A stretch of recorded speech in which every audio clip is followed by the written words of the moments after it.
Presentation, I'm going to show you how to make a Google slide and then turn it into a PDF for your current events. And so the first thing you need to do is obviously open up Google Slides. If you haven't already found an image, you should find an image. Before I do that, I always remove these text boxes because if you're going to make the image transparent, you'll see that text box come through.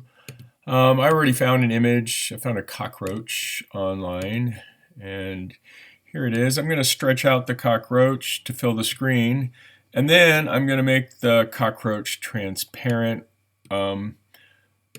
just so that the text I put over it. And if you've forgotten how to do that, just go to Format Options, over here Adjustments, and then if I go all the way there, it disappears. So I'll take it maybe to there or maybe there. It depends on the font and the type you use. That actually looks good right there.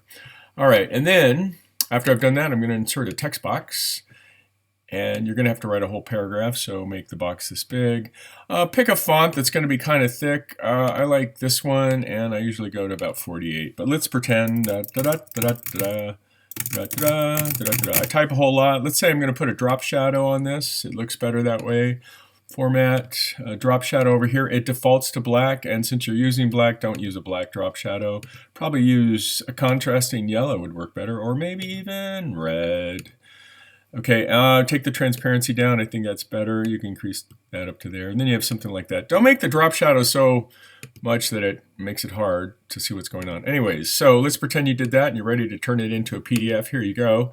Download PDF.